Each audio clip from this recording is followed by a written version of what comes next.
We're in Nashville, Tennessee with the Ohio AgNet at the 2012 Commodity Classic, visiting with Syngenta. Glenn Bowers is my guest. And Glenn, over the past couple of weeks, we've heard a lot about weed resistance. In fact, in Ohio, we've had a couple of workshops talking about the issue and its prevalence in the southern part of the U.S. and moving north. From the soybean standpoint, is it an issue?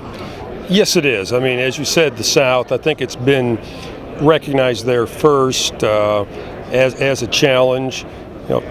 There's been probably a lot more glyphosate maybe applied per acre of land over a long period of time than maybe in some other regions. And then also maybe some of the weeds that were present. Of course, Palmer amaranth is the big challenge. If you don't control it, it takes over very quickly. It produces a lot of seed.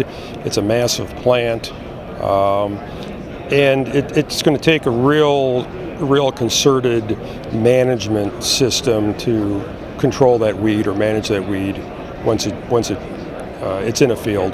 And then there's other problems. We know about water hemp in the more northern areas, Johnson grass. There's a large number. It seems like almost every few months a new weed is identified that has tolerance to glyphosate.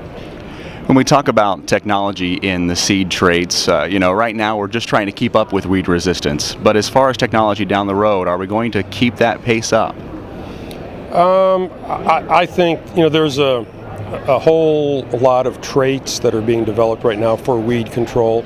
I think we're still a little early. Of course, various companies, including Syngenta, are developing different types of herbicide plus transgenic gene combinations to provide more opportunities for management. I think one of the things we'll be seeing more in soybeans will be stacks of herbicide-tolerant traits that'll then provide the grower with options for different types of chemistry.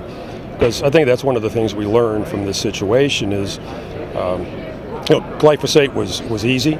It was don't have to really go out and get the weeds when they're 2-3 inches tall, don't have to think about it, and it worked well for a long time, but it taught us one thing, and I think some of the weed scientists had the insight and were warning us in the past that you overuse or depend too much on one management system, and Mother Nature's reliant and resilient and comes back with more challenges.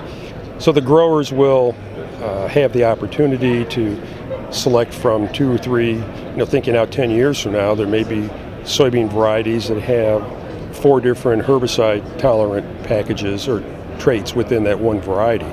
So it'll give them more opportunities to help manage their weed and use different chemistries so we don't apply too much pressure on the weeds that are in the field. You can't help but turn a corner here at Commodity Classic without hearing the words weed resistance. Glenn Bowers from Syngenta, my guest on the Ohio AgNet. I'm Ty Higgins from Nashville.